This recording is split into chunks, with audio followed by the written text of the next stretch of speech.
એમાં ત્યાં લખેલું છે કે જે અસુરની જે વાત છે ને એ નારાયણ કવચવાળી વાત છે. નારાયણ કવચની જે ઉત્પત્તિ થઈ છે ને એ વૃત્તાસુરની છે. ને વૃત્તાસુર શ્રીમદ ભાગવતનું અને શિવપુરાણનું સૌથી મહત્ત્વનું પાત્ર છે. કેવી રીતે તમને કહું, વૃત્તાસુર અસુર હતો, સમજો. ત્રસ્તાએ જે આહુતિ આપેલી એના થકી બોલવામાં જે ઉચ્ચારણમાં ગરબડ થઈ એટલે ઇન્દ્રને મારનારો એની જગ્યા પર ઇન્દ્ર થકી મરનારો એવો પુત્ર પ્રાપ્ત થયો. એટલે વૃત્તાસુરની ઉત્પત્તિ આ પ્રમાણે થઈ. પણ વૃત્તાસુર બ્રહ્મજ્ઞાની હતો. અસુર હોવા છતાં એ બ્રહ્મજ્ઞાની હતો. હવે વૃત્તાસુરને મારવો ક્યારે? કારણ કે એને મરે ત્યારે જ કે જ્યારે શિવના પુત્રથી એ મરે એવું હતું. હવે શિવ તો લગ્ન કરેલા નહીં, કારણ કે પેલો કામદેવ હતો એને બાળી નાખેલો આગળ એકવાર ગયેલા ત્યારે, સમજો. શિવજીએ હવે શિવજી જ્યાં સુધી સમાધિમાંથી બહાર ના આવે ત્યાં સુધી એના પાર્વતીજી જોડે લગ્ન નહીં થાય.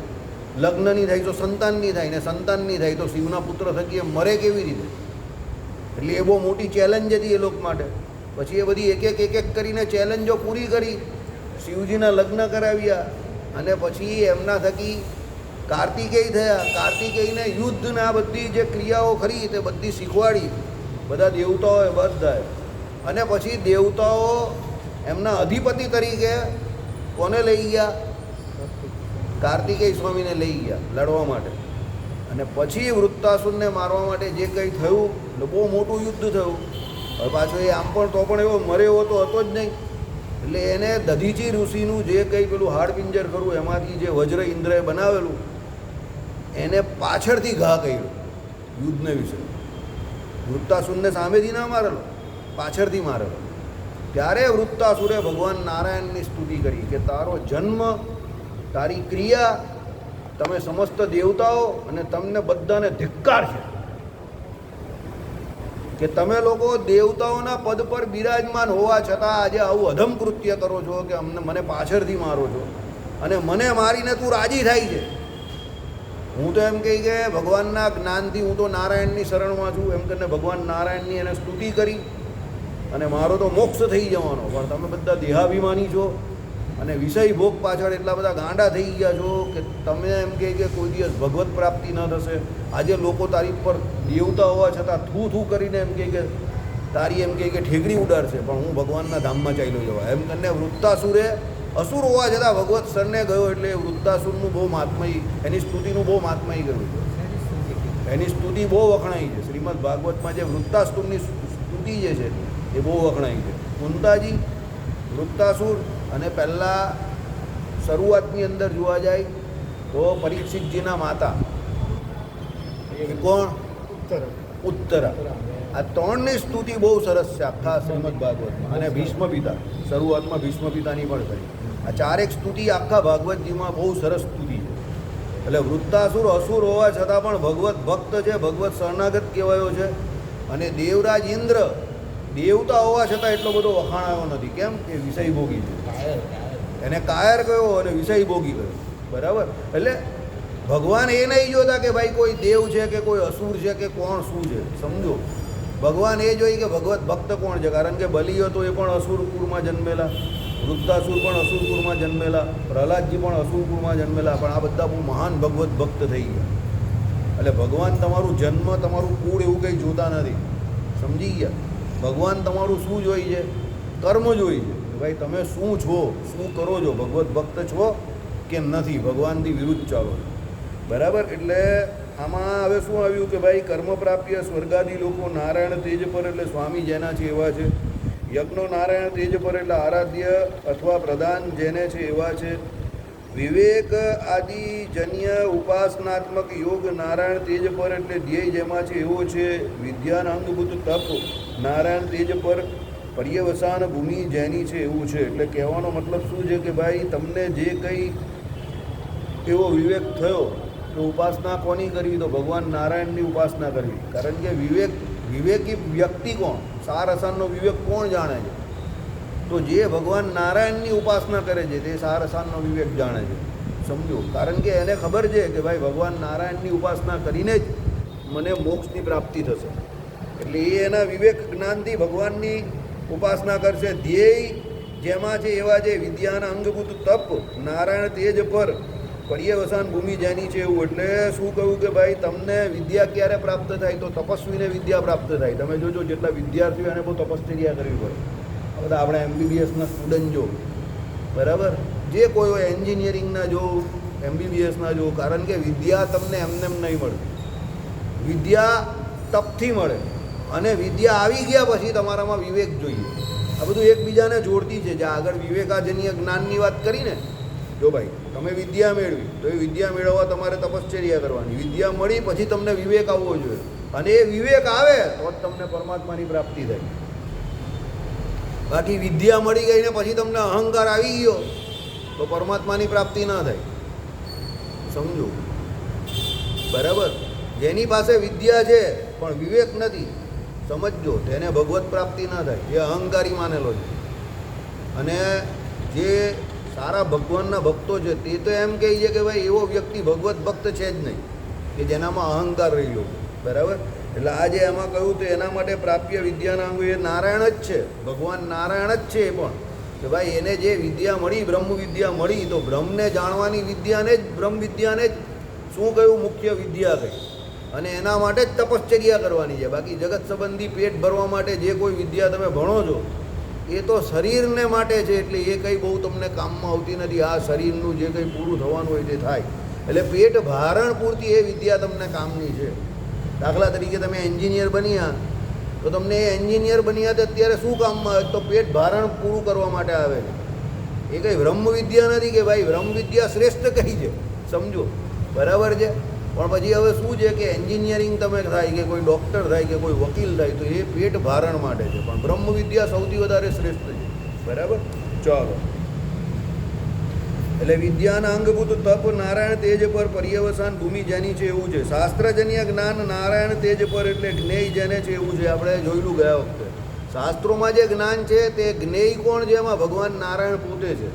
જ્ઞેય એટલે શું? વિષય. જ્ઞાતા એટલે શું? વિષયને જાણનારો. બરાબર? અને જ્ઞાન તો જે જ્ઞેય છે એના વિષયનું જ્ઞાન પેલા જ્ઞાતાને મેળવવાનું છે. સમજો, હવે આમાં શું હોય? ઘણી બધી જગ્યા પર એવું હોય કે સામે જ્ઞેય હોય તે જળ પદાર્થ હોય. તો જળ પદાર્થ પોતે કંઈ કરવાનો નથી. તો પેલો જ્ઞાતા જે છે એને એની ચેતન શક્તિનો ઉપયોગ કરવાનો છે જળ પદાર્થને સમજવા માટે. પથ્થર જે છે, હવે એને મારો તો તમને વાગવાનું છે, તો એ તમારે સમજવાનું. પથ્થર નહીં બોલવાનો કે મને મારતો નહીં, કારણ કે એ જળ પદાર્થ છે. ભલે એ જ્ઞેય છે.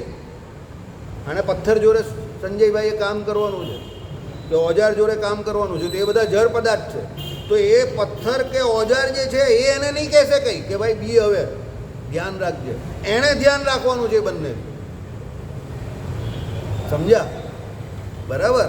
પણ હવે સામે જ્ઞેય પરમાત્મા આવી ગયા તો પછી આપણો સંપ્રદાય કેનો છે? શરણાગતિનો. તો તમારે ધ્યાન શું રાખવાનું? શરણાગતિનું ધ્યાન રાખવાનું. પણ તમારું ધ્યાન કોણ રાખે? ભગવાન રાખે. આઈડિયા આવી ગયો? તમારે તો શરણાગતિ જ લેવાની, કારણ કે જ્ઞેય જે છે તે બહુ પાવરફુલ છે. જ્ઞાતા કરતાં જ્ઞેય પાવરફુલ છે. એટલે ભગવાનને તમારે એવું નથી કે દાદાગીરી હે ભગવાન હું આવી ગયો છું, ચાલો હવે તમારે લઈ જવાનો છે. ના ભાઈ, એવું નહીં. તમારે તો ડાયા થઈને એ ભગવાનની શરણે ચાલ્યા જવાનું છે. કારણ કે જ્ઞેય બહુ મજબૂત છે. એટલે તમે એની શરણે ગયા એટલે એ ભગવાન કહેશે કે ચાલ હું તને તારી મંજિલ પર લઈ જાઉં અક્ષરધામમાં. સમજો? પણ જળ પદાર્થ જોડે કામ કરવાનું હોય તો તમારા હાથમાં હેન્ડલિંગ છે, તો એ તમારે ધ્યાન રાખવાનું. સમજ પડી કે ના પડી? ઘણાને પડશે જ નહીં. પડી ભાઈ? શું નામ તારું? હા, અવાજ જ નહીં આવતો ને. ક્રિસ. તો જોરમાં બોલ્યું ક્રિસ. ક્રિસ ફાટેલા દૂધની ચા પીને આવેલો એવી રીતે બોલે છે. બરાબર? એટલે શું કહ્યું? જ્ઞાતા, જ્ઞેય અને જ્ઞાન, આ ત્રણ દ્વારા આખો જ્ઞાનનો વેપાર કે વ્યવહાર ચાલે છે. જ્ઞાતા એટલે જાણનારો, એટલે આપણે પોતે જીવ. જ્ઞેય બંને હોઈ શકે, પરમાત્મા હોઈ શકે અથવા જળ માયા પણ હોઈ શકે. જ્ઞેય કોઈ પણ હોઈ શકે. અને જ્ઞાન તો કોનું? જે જ્ઞેય છે એનું જ્ઞાન. સમજો? જ્ઞાતાને જરૂર શું છે? જ્ઞેયનું જ્ઞાન. તો આપણે અત્યારે જ્ઞેય તરીકે પરમાત્મા છે. વડતાલના બીજા વચનામૃતમાં પરમાત્માના સ્વરૂપને આપણે જાણવાની કોશિશ કરી રહેલા છે. તો જ્ઞેય કોણ છે અહીંયા? પરમાત્મા છે. હવે આ પરમાત્મા કેવું તત્વ છે? સૌથી મજબૂત તત્વ છે. સમજો. હવે આપણે જાણવાના જ એમને, પણ એમની કૃપા વગર, એમની ઈચ્છા વગર આપણે એને જાણી શકતા નથી. પણ જળ પદાર્થ છે, રોટેટ થતું હોય તો પહેલાં તમારે પેલાને પૂછવું પડે કે ભાઈ આ સ્વિચ ચાલુ કરીશ તો આ કઈ દિશામાં ભરશે, કેવી રીતે ભરશે. મશીન હોય, જ્યુસ મશીન, સિમ્પલ લોજિક પર કામ કરે, ગોળ ગોળ ભરે. તમારે સ્વિચ ઓન કરો ત્યારે અને અંદર જે તમે વાટો તે બહાર કાઢી નાખો. હવે તમે સ્વિચ ઓનની ઓન રાખી અને ભૂલમાં અંદર આંગળી પડી ગઈ કોઈની, તો ઘણા લોકોની આંગળી કપાઈ ગઈ. કેમ? જ્ઞેય મશીન છે, પણ એ મશીન તમને એમ નહીં કહેતું કે અંદર આંગળી ના નાખતો કપાઈ જશે. હેન્ડલિંગ તમારા હાથમાં છે, કારણ કે એ જડ છે. ત્યારે પરમાત્મા કેવા છે? તમે એમને કેવું ને, એ ભગવાન તમારા સ્વરૂપનું જ્ઞાન આપજો, તમારા સુધી મને તમારે જાતે પહોંચાડવાનો છે. એટલે એ ભગવાન જ તમને પાપા દગલી કરીને ભગવાન તમને એમના સુધી પહોંચાડી દે. કેમ કે જ્ઞેય બહુ મજબૂત છે. વચનામૃતમાં મહારાજે નહીં કહ્યું એનો બાપ બહુ સમર્થ છે એટલે એને એટલો જાળવે છે. કોનો બાપ? પેલા વિરાટ પુરુષનો બાપ. કારણ કે એનો બાપ કોણ છે? પેલો મૂળ પુરુષ.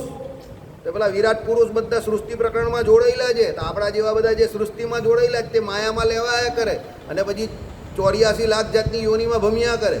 પણ પેલા પુરુષ જે વિરાટ પુરુષ જે છે તે ભેરવાતા નથી. કેમ?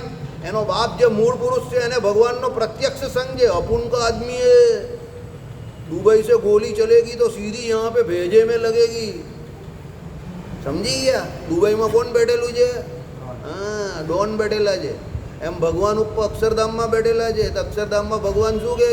ये मूल पुरुष अपन का आदमी है. तो मूल पुरुष के अपना बेटे आए, वो आपका काम कर रही है. क्या काम कर रही है? सृष्टि प्रकरण का काम. वो माया में फंसना नहीं चाहिए. भगवान के नहीं फंसाય, તારો છોકરો છે ને, હું બેઠેલો જ ને. સમજી ગયા? એટલે એ વિરાટ પુરુષનો બાપ કોણ છે? મૂળ પુરુષ. એને ભગવાનનો પ્રત્યક્ષ સંગ છે. એટલે જેવો પ્રલય થાય એટલે મૂળ પુરુષને ઉચકીને કાં મૂકી દે પાછો? અક્ષરધામમાં. ચાલ આવી જા, આજા બેટા. પણ આપણા જેવાના બાપા કોણ હોય? છગનભાઈના બાપા મગનભાઈ ને મગનભાઈના બાપા ચીમનભાઈ. એ બધા એક સરખા. એટલે આપણે કહીએ આપણે બધા બરફા, આવો ભાઈ બરફા, આપણે બધા સરખા. એટલે પછી કોણ કોની રક્ષા કરે? એટલે પછી પેલાને કંઈ જ્ઞાન હોય નહીં, ભગવાનનું ભજન કરતા ના હોય, એટલે 84 લાખ જાતની યોનિમાં અટવાયા કરે. સમજી ગયા? એટલે આ જ્ઞેય જે છે એની શરણાગતિ બહુ જરૂરી છે. એટલે કહ્યું શાસ્ત્રોમાં હંમેશા શરણે કોની જવું? જે મજબૂત હોય. ઢીલા માણસની શરણે જઈને કોઈ ફાયદો નથી. તો ભગવાન જેટલું મજબૂત તો કોઈ છે નહીં. બરાબર? એટલે જ્ઞેય પરમાત્મા પુરુષોત્તમ નારાયણ છે. આપણે જ્ઞાતા છે તો રોજ એ ભગવાનને શું પ્રાર્થના કરવાની? પૂજા કરીએ પછી એ ભગવાન તમારા સ્વરૂપનું જ્ઞાન આપો. હવે તો પૂજા ચાલુ થઈ ગઈ ને, બરાબર? તો શું કહેવાનું રોજ? તમારા સ્વરૂપનું જ્ઞાન આપો. 4 પ્રકારના કુસંગીઓથી મારી રક્ષા કરો. બરાબર? પછી ભગવાનને શું કહેવાનું? તમારી શરણે આવેલો છું, અને આ જન્મે તમારી સેવામાં લઈ જાઉં. કારણ કે આપણે ત્યાં સેવાને મુક્તિ માનેલી છે. બરાબર? અને એ ભગવાન તમારો, તમારા ભક્તનો, ગરીબનો, બ્રાહ્મણનો કે બીજા કોઈ પણ જીવનો મારાથી દ્રોહ ન થાય, એમનો અવગુણ ન આવે, એવી તમને પ્રાર્થના કરું. આ રોજ ભગવાનને માંગવાનું. આપણે કોઈનો અવગુણ નહીં લેવાનો. દુનિયા બની ત્યારથી પક્ષા, પક્ષી, પૂર્વ પક્ષ, ઉત્તર પક્ષ આ બધું ચાલ્યા જ કરે છે અને ચાલતું જ રહેશે. યાદ રાખજો, મેખાને બંધ નહીં હોતે, મેખાને બંધ નહીં હોંગે. મેખાના એટલે ખબર ને? બધાને ખબર છે દારૂ પીવો ખરાબ છે. બરાબર? હા, મેખાના એટલે આ દારૂ બનાને આપણે અત્યારની બાર કહીએ ને, બિયર બાર. હિન્દીમાં, ઉર્દુમાં મેખાના એટલે એક બહુ મોટા વક્તા બોલેલા કે જો ભાઈ દારૂ ખાના કોઈ દિવસ બંધ નહીં દેવાના. એટલે મેખાને બંધ નહીં હોંગે, મેખાને બંધ નહીં હોતે. એ ચાલુ જ રહેવાના છે. પણ સત્પુરુષ ત્યાં અંદર જાય નહીં. એટલે એ આપણે ધ્યાન રાખવાનું છે કે ભાઈ મારે અંદર જવાનું નથી. એ તો ખરાબ જ છે. એમ આ દુનિયા બની ત્યારથી કોઈ પૂર્વ પક્ષ, કોઈ ઉત્તર પક્ષ, કોઈ આમ, કોઈ તેમ, બધાના વિચાર મળતા આવતા નથી. કેટલા જોડે વાખડિયા ફીરવાના તમારી 60, 70, 80 વર્ષની ઉંમરમાં? પેલો કોઈ હું વાંચો, પેલો કોઈ હું વાંચો, પેલો કોઈ હું વાંચો. અરે ભાઈ, તને ભગવાન જે કે વાંચું એ પ્રમાણે આપણે મંડી જવાનું ને શાંતિથી ભજન કર્યા કરવાનું. આઈડિયા આવી ગયો. એટલે ભગવાનને રોજ પ્રાર્થના કરવાની કે ભાઈ તમારા ભક્તનો, ગરીબનો, બ્રાહ્મણનો કે બીજા કોઈ પણ જીવ પ્રાણી માત્રનો અવગુણ ન આવવો જોઈએ, મને ધ્રુવ ન થવો જોઈએ. શાંતિથી ભજન કર્યા કરવાનું, મોજ લેવું. સમજો, મોજ કરવા માટે આ જિંદગી મળેલી જે આનંદ સ્વરૂપ છે જીવ, તો તમને એવો રોજ ભાસ થવો જોઈએ કે હું આનંદ સ્વરૂપ છું, તો મને આનંદ કેમ નહીં આવતો? સમજો. અને તમને જેવી અકળામણ, ગભરામણ, હાર્યા કુતરિયા આમ તેમ એવું લાગે એટલે સમજવાનું તમે તમારી સ્થિતિમાંથી કે સ્વરૂપમાંથી વિચલિત થયા. મજા આવી ને રાંદેર મંદિરમાં કાલે ભજન કરવાની. આ ભાઈ સામેથી બોલ્યા હોય, એ ભાઈ તો ભજન ગાતા નથી, પણ એ ત્યાં 2-2.5 કલાક 3 કલાક બેઠા તો એ સામેથી જ બોલ્યા. તો મને બહુ મજા આવી. શું ભજન થયું? બરાબર. આ બાજુ આ લોકો ભજન કરે, આ બાજુ બ્રાહ્મણો જમી રહ્યા. પછી આ લોકોને કહ્યું કે ચાલો હવે હરિભક્તો જમી લઉં, જેટલા જમવાના એ બધા આવી ગયા. મજા આવી ગઈ જે આવ્યા. સમજો, કેટલા બ્રાહ્મણો?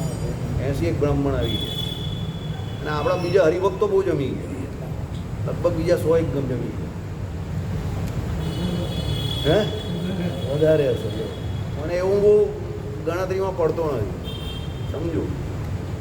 અને જમ્યા તો કેવું જમ્યા એમ, બરાબર. દૂધપાકની રીલમ જેલ કરી નાખી છે, કેટલું જમાડ્યા લોકોને. બરાબર. એટલે કહેવાનો મતલબ શું છે? આનંદ સ્વરૂપ છે જીવાત્મા, જ્ઞાન સ્વરૂપ છે. રસો વૈસ, આમાં રસ રહ્યો જ છે. સમજો. બરાબર. પછી આપણે જીવતા નહીં આવડે તેમાં આપણે બીજાનો શું આંખ કાઢવાનો? આપણે જીવતા ભગવાને શીખવાડેલું છે, શાસ્ત્રોએ શીખવાડેલું છે. બરાબર. પણ પછી તમે જ પેલા એક રસ્તો રણ પ્રદેશમાં જતો હોય ને એક રસ્તો રસાળ જગ્યા પર જતો હોય, તમે જાતે જ નક્કી કરો કે મારે આ રણ પ્રદેશમાંથી જ જવું છે, તો પછી તમે દુઃખી જ થાઓ ને. આરો મસ્ત રસ્તો હતો, ઝાડપાનવાળો તો ત્યાંથી નહીં જવાનું, આમ કરીને હાથમાં ડોલતા ભજન કરતાં કરતાં. બરાબર. એટલે આમાં ભગવાનને જ્ઞેય તરીકે કયા છે? બરાબર. ચાલો, યોગના ફલરૂપ અર્ચિરાદી ગતિ નારાયણ તેજ પર, એટલે ગંતવ્ય પામ્યા યોગ્ય જેને છે એવી છે. યોગના ફળરૂપે પણ છેલ્લે શું મળે છે? ભગવાન જ પ્રાપ્ત થાય છે. ધાનના ધ્યાન અને સમાધિ, તો સમાધિમાં કોણ પ્રાપ્ત થાય? એ ભગવાન જ પ્રાપ્ત થાય. એટલે બધામાં છેલ્લે ભગવાન જ આવે છે. સમજો. અગ્નિયાદિક દેવતાની પૂજારૂપ યાગાદિક વાસુદેવ તેજ પર, એટલે પ્રધાનપણે આરાધ્ય જેને છે એવા છે. તમે અગ્નિયાદિક જે કોઈ દેવતાઓની આરાધના કરો તો એ જે દેવતાઓ જે છે એમાં સર્વદેવ નમસ્કારમ કેશવમ પ્રતિ ગચ્છતિ, તો છેલ્લે એ બધા દેવતાઓને પણ એના કર્મનું ફળ આપનારા એ ભગવાન નારાયણ જ છે. એટલે એ દેવતાઓ તમને જે ફળ આપે છે તે ભગવાન નારાયણ પાસેનું જ એમનું ઐશ્વર્ય પ્રાપ્ત થયું એમાંથી આપે છે. સમજો. એ કંઈ પોતાનું નથી હોતું. ઇન્દ્રાદિકના ઉપાસન રૂપ યોગો વાસુદેવ તેજ પર, એટલે વિષય જેને છે એવા છે. એવી રીતે સમગ્ર વેદથી વેદ્ય એક વાસુદેવ ભગવાન જ છે. હવે આ બધા અગ્નિ છે, આ ઇન્દ્ર છે, આ બધાનું વેદોમાં નામ લખેલું છે અને આ બધાની સ્તુતિ કરવામાં આવેલી છે અને આ બધાને પણ બ્રહ્મ તરીકે ત્યાં નિરૂપેલા છે. સમજો. બરાબર. કોઈ જગ્યા પર અગ્નિ દેવતાને કયા છે બ્રહ્મ તરીકે, કોઈ જગ્યા પર ઇન્દ્રને કયા છે, પણ એનો મતલબ એવો નથી કે એ બ્રહ્મ છે, પણ એની અંદર રહેલા ભગવાનની ઉપાસના કરેલી છે. એક બેસ્ટ એક્ઝામ્પલ આપું. સત્સંગી જીવન આપણે બધાએ વાંચ્યું ને, ભક્ત ચિંતામણી જોયું ને, એમાં ભગવાન શ્રી હરિ જ્યારે વન વિચરણ જાય છે ત્યારે હિમાલય પાસે કોની? સૂર્યનારાયણની ઉપાસના કરતા બતાવે છે. પછી સૂર્યનારાયણ પ્રગટ થાય છે અને ભગવાન એમની સ્તુતિ કરે છે નારાયણ રૂપે. ત્યારે સૂર્યનારાયણ હસીને પછી એમને કહે છે કે અમે તમારા સ્વરૂપને ઓળખીએ છીએ. નારાયણ તો તમે છો, અમે તો કથન માત્ર નારાયણ છે. કેમ કે ભાઈ તમે અમને એવો ચાન્સ આપ્યો, બરાબર, એવું ઐશ્વર્ય આપ્યું કે આખા જગતના અમે પ્રકાશમાન કરીએ છીએ. બરાબર. પણ સૂર્યનારાયણ કેમ કહેવાય છે? ભાઈ સૂર્યની અંદર નારાયણ ભગવાન પ્રત્યક્ષ બિરાજમાન છે. જગતના જીવતા જાગતા કોઈ દેવ હોય તે સૂર્યનારાયણ છે. સવારે તમે ઉઠો એટલે આમ જો એટલે પહેલાં સૂર્યનારાયણ એની હાજરી બતાવે. એટલે એ જ તમને દુનિયામાં ભગવાન છે એનો સૌથી મોટો પુરાવો આ છે. બરાબર. પેલા આપણા કલામજી થઈ ગયા ને એક રાષ્ટ્રપતિ, બરાબર, અબ્દુલ કલામ, એમને પૂછવામાં આવેલું કે ભાઈ તમે ભગવાન પરમાત્મા તત્વને માનો જ કે નહીં માનતા? કે જે દિવસે આ પૃથ્વી ઉપર સૂર્ય સવારે ન આવશે ત્યારે સમજો કે કોઈ વ્યક્તિ નાસ્તિક છે. સૂર્ય રોજ આવે જ ને એના ટાઈમ પર. બસ બ્રહ્માંડમાં જે કોઈ ગતિવિધિ થાય તે રોજ બધી થાય જ છે ને. બસ તો એને ચલાવનારો કોઈને કોઈ હોય, એમને એમ ન થતું. સમજી ગયા? ચાલો. સ્મૃતિ પ્રોક્ત ક્રિયાઓ વાસુદેવ તેજ પર એટલે પ્રધાનપણા આરાધ્ય જેને છે એવી છે. પ્રકૃતિ પુરુષના વિવેક રૂપ જ્ઞાન વાસુદેવ તેજ પર વિષય જેને એવું છે. ગ્રચ્ય ચાંદ્રાયણાદી તપ વાસુદેવ તેજ પર આરાધન પર છે. વર્ણાશ્રમ વિહિત સ્રોત સ્માત ધર્મ વાસુદેવ ધર્મ એટલે વાસુદેવના અધીન સ્થિતિ પ્રવૃત્તિવાળો છે. ધર્મ પ્રાપ્ય સ્વર્ગાદી પ્રાપ્તિરૂપ ગતિ વાસુદેવ પર છે એટલે તે એક વાસુદેવ જ પમાડવા યોગ્ય છે. તમે જે શ્રુતિ સ્મૃતિમાં જે કંઈ ધર્મ કયા આપણે ત્યાં ભગવાને શું વ્યાખ્યા કરી? શ્રુતિ સ્મૃતિએ કહેલો સદાચાર, એને ધર્મ કહ્યો ને, એમાં એ ધર્મનું પાલન કરીને તમે ભગવાનને જ રાજી કરો. બરાબર? સ્વર્ગાદી લોકમાં તમારે જવાનું હોય તો એ પણ તમે કર્મ કરીને ભગવાનને રાજી કરો તો એ ભગવાન જ તમને મૂકી દેશે ત્યાં. બરાબર? પણ છેલ્લે બધું ભગવાન વાસુદેવ પર છે. એટલે તમે ભગવાનને રાજી કરવા માટે જે કંઈ કર્મ કરો, જે પણ કંઈ કરો, સમજો ભગવત પ્રસન્નાર્થે કરેલું કોઈ પણ કર્મ વ્યર્થ નહીં જતું. કરેલું વ્યર્થ જતું જ નથી. બરાબર? આ મારો અનુભવ તમને કહી દઉં. કરેલું કોઈ દિવસ વ્યર્થ જતું નથી. સમજો હવે આ છોકરો છે અને એકલી એકવડી કાઢી છે. હવે ખાલી તમે એવું વિચારો કે આને તમારે ફાસ્ટ બોલર બનાવવો છે. સમજો હવે અત્યારે એની શરીરની અવસ્થા જોઈને કોઈને લાગે નહીં કે આ ફાસ્ટ બોલર બને. કેટલા વર્ષનો છે? 17 વર્ષ. પણ એને મહેનત કરાવવાનું ચાલુ કરી દઉં. 22 વર્ષનો ઉંમરનો થાય આ માણસ ફાસ્ટ બોલર બની જાય. 140-145ની ગતિએ બોલ નાખતો થઈ જાય. કેમ? એ કસરત કરે, તપશ્ચર્યા કરે એટલે આ બધું શોલ્ડર બોલ્ડર બધું બનતું થઈ જાય. સવારે જાય અને ફિઝિકલી ને મેન્ટલી એટલો ટફ થઈ જાય કે 22 વર્ષનો થાય ત્યારે પેસ બોલર બની જાય. અત્યારે એના 80ની ગતિએ પણ બોલ ના નીકળે. પછી નીકળે તો અશોકભાઈની જેમ ધન ધનાઈને. બરાબર? તમને તોડીને બોલ પાછો આવી જાય. બરાબર? ચાલો, અશોકભાઈ બહુ ખતરનાક બેટ્સમેન છે. બરાબર? ચાલો, શ્રીપતિમ શ્રીધરમ સર્વદેવેશ્વરમ ભક્તિધર્માત્મજમ વાસુદેવમ હરે મહાદેવમ કામમ કારણમ શ્રી સ્વામિનારાયણ સહજાનંદ